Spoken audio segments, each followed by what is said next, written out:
الحمدللہ والصلاة والسلام علی رسول اللہ وبعد۔ تو ابھی انشاءاللہ ہم فقہ پڑھ رہے تھے، اس وقت تو وہی چیز باقی رہ گئی تھی، تو اسی کو ہم پھر آگے پڑھ رہے ہیں۔ وہ پانی جس میں گندگی گر جائے، سمندر اور دریا کے پانی کے تعلق سے بات ہو چکی تھی۔ اس کے بعد وہ پانی جس میں کوئی پاک چیز جیسے آٹا ہے، صابن ہے، کوئی بھی چیز جو استعمال میں ہمارے روزمرہ آتی ہے اور وہ پاک ہے، وہ حرام اور ناپاک چیزوں میں سے نہیں ہے، وہ پانی میں اگر مل جائے تو اس پانی کا کیا حکم ہے؟ تو کہا گیا کہ جب تک اس کے رنگ، بو اور مزے میں سے کوئی چیز نہ بدلے وہ پاک ہے، یعنی وہ طاہر بھی ہے اور مطہر بھی ہے۔ مطہر جو پاک کرنے کی صلاحیت رکھتی ہے۔ اس سلسلے میں ایک روایت آئی ہے، حضرت ام ہانی رضی اللہ عنہ سے روایت ہے کہ نبی کریم صلی اللہ علیہ وسلم اور حضرت میمونہ نے ایک ایسے برتن سے غسل کیا جس میں گوندے ہوئے آٹے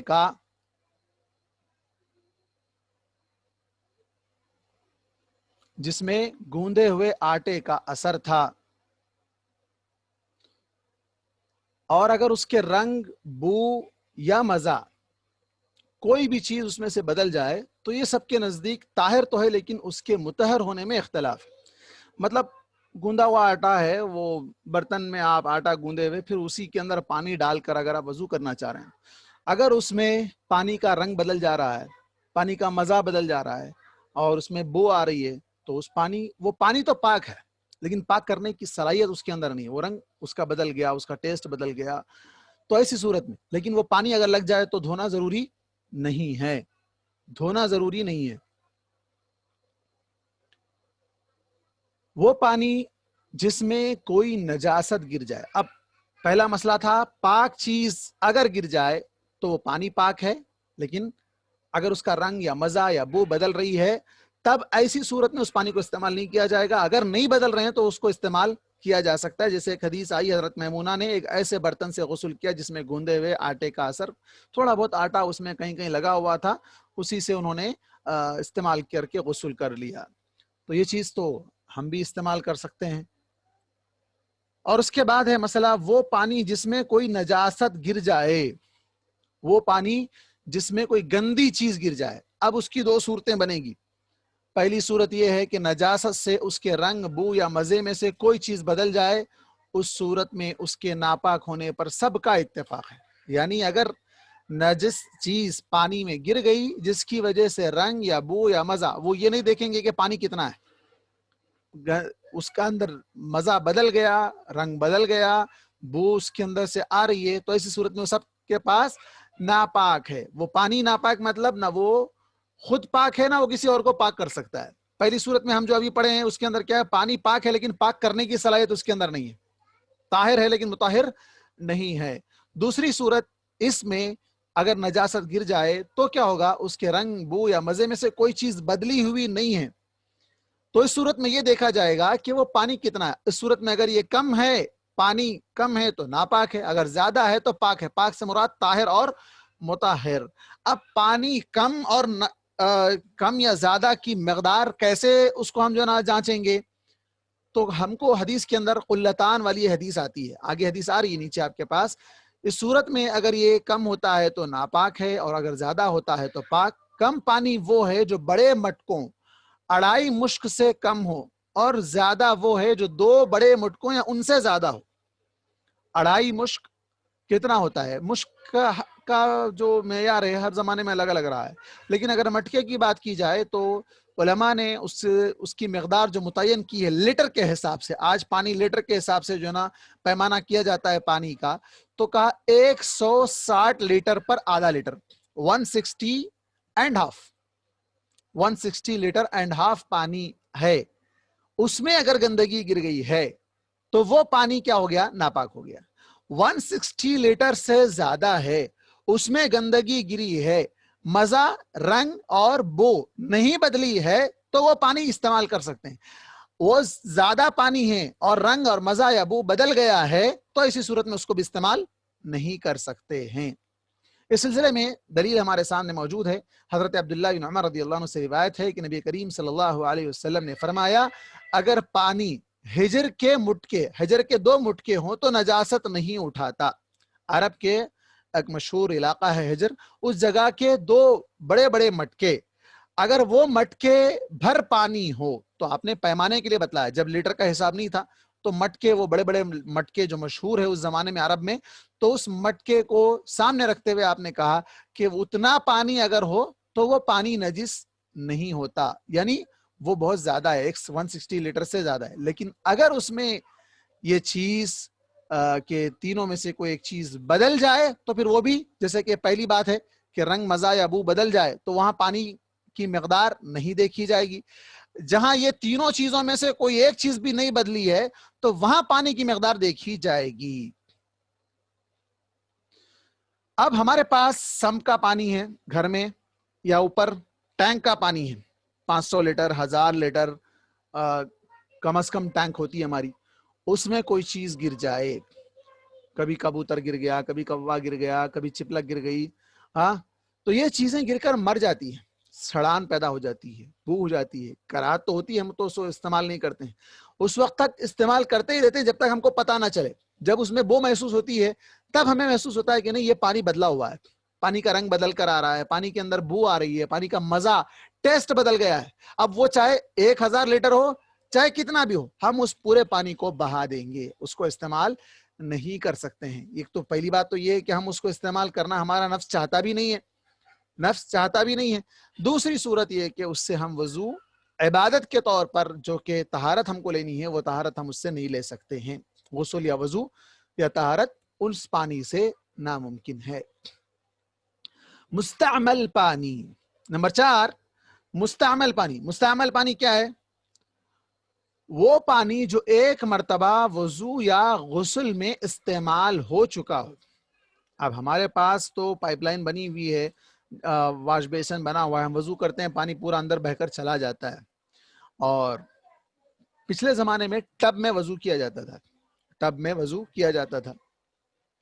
تو ایسا پانی جو استعمال ہو چکا، ایک مرتبہ استعمال ہو چکا ہے، وہ پانی طاہر ہے، مطہر نہیں ہے. یعنی اسے برتن اور کپڑے وغیرہ دھونے میں استعمال کیا جا سکتا ہے، وضو اور غسل کے لیے استعمال نہیں کیا جا سکتا ہے. دلیل حضرت جابر رضی اللہ عنہ سے روایت ہے، صحیح بخاری اور صحیح مسلم کی روایت ہے. میں بیمار تھا، حضرت جابر کہتے ہیں میں بیمار تھا اور کوئی بات نہ سمجھتا تھا. نبی کریم صلی اللہ علیہ وسلم میری عیادت کے لیے تشریف لائے، آپ نے وضو فرمایا اور اپنے وضو کا پانی مجھ پر ڈالا. اسے امام بخاری اور امام مسلم نے روایت کیا ہے. اب یہاں آپ دیکھیں، آپ صلی اللہ علیہ وسلم کا وضو کا پانی، یہ آپ صلی اللہ علیہ وسلم کی ذات الگ تھی، آپ سے لوگ تبرک زندگی میں حاصل کرتے تھے. مرنے کے بعد آپ کی جو چیزیں باقی تھی اس سے تبرک حاصل کیا جا سکتا ہے، لیکن آپ کی ذات سے تبرک آپ کی وفات کے بعد حاصل نہیں کیا جا سکتا ہے. اس زمانے میں صحابہ اکرام کا یہ حال تھا کہ جب آپ وضو کرتے تو لوگ وضو کے پانی کو جو نیچے گر رہا ہے اس کو حاصل کرنے کے لیے ٹوٹ پڑتے تھے اور لے کر اس کو اپنے جسموں پر مل لیا کرتے تھے. آپ اپنا تھوک نکال کر آنکھ میں لگاتے تھے، جہاں کہیں درد ہوتا وہاں آپ لگاتے تھے، جس سے انسان شفا یاب ہو جاتا تھا. یہ آپ کی ذات مبارکہ تھی. لیکن اب اس حدیث سے ہم کو دلیل کیا لینا ہے کہ ایک مرتبہ جو پانی سے وضو بنا لیا گیا، اس پانی سے پھر وضو بنانے کی کہیں حدیث نہیں آئی. اس پانی سے دیگر، یہاں تو خیر تبرک کا معاملہ ہے، لیکن پانی وہ طاہر ہے، اگر وہ ناپاک ہو جاتا تو جسم پر نہیں ڈالا جاتا. اس کا مطلب ہے کہ وہ طاہر ہے، مطہر نہیں ہے. وہ پانی طاہر ہے، مطہر نہیں ہے، اسی وجہ سے جسم پر ڈالا جا رہا ہے اور صحابہ اکرام خود اپنے ہاتھوں سے اس کو لے کر اپنے جسموں پر مل لے رہے ہیں، اس لیے کہ وہ پانی پاک ہے. اب آپ کو کہیں یہ دلیل نہیں ملے گی کہ جس میں آپ نے وضو کیا ہو اور اس پانی کو لے کر پھر کسی نے وضو کیا ہو. پہلے تو اتنا زیادہ پانی نکلتا ہی نہیں ہے کہ جس سے پھر آپ اس پانی کو لے کر وضو کر سکیں، کیونکہ اللہ کے رسول صلی اللہ علیہ وسلم کتنے کم پانی میں وضو کرتے تھے، 1 مد یا آدھے مد پانی سے آپ صلی اللہ علیہ وسلم وضو کر لیا کرتے تھے. کتنا؟ ہمارا آدھا مگ. ہم تو جب نل کھول کے ٹھہرتے ہیں وضو بنانے کے لیے تو ماشاءاللہ مگ کیا 1 بکیٹ پانی بھی چلا جائے تو فرق نہیں پڑتا. ہمارا یہ حال. تو اس زمانے میں وضو اس قدر کم سے کم پانی میں ہوا کرتا تھا۔ اب جو قطرات، جو کچھ پانی بچا ہوا نیچے گرنا چاہتا تھا، اس پانی کو صحابہ کرام لے لیتے تھے اور اس کو لے کر اپنے جسموں پر مل لیا کرتے تھے، یعنی ایک قطرہ پانی بھی ضائع نہیں ہوتا تھا۔ اس حدیث سے معلوم ہوتا ہے کہ وضو میں استعمال ہو جانے سے پانی ناپاک نہیں ہوتا، لیکن بعض دوسری احادیث میں نبی کریم صلی اللہ علیہ وسلم نے منع فرمایا کہ جس پانی سے غسل یا وضو کر لیا جائے اسے دوبارہ غسل یا وضو نہ کیا جائے۔ تو بات صاف ہو گئی کہ دوبارہ اس سے وضو یا غسل نہیں ہو سکتا، البتہ یہ پانی خود تو طاہر ہے لیکن مطہر نہیں ہے۔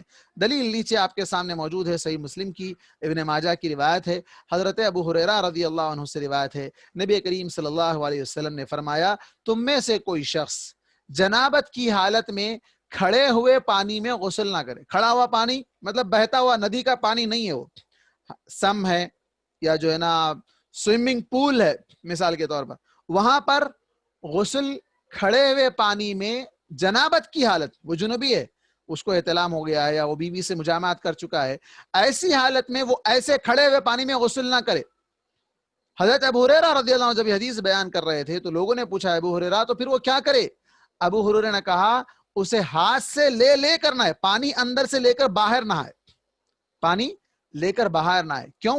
اس لیے کہ وہ جب غسل کرنے کے لیے اس میں اترے گا وہ نجس تھا، نجس سے مطلب وہ جنوبی تھا، وہ طاہر نہیں تھا، تو ایسی صورت میں جب وہ پانی میں اترے گا تو وہ پانی پورا کا پورا گویا کہ کیا ہو گیا، مستعمل ہو گیا، اس کے استعمال میں آ گیا، چاہے وہ سم کا ہی پانی کیوں نہ ہو، چاہے وہ سوئمنگ پول کا ہی پانی کیوں نہ ہو۔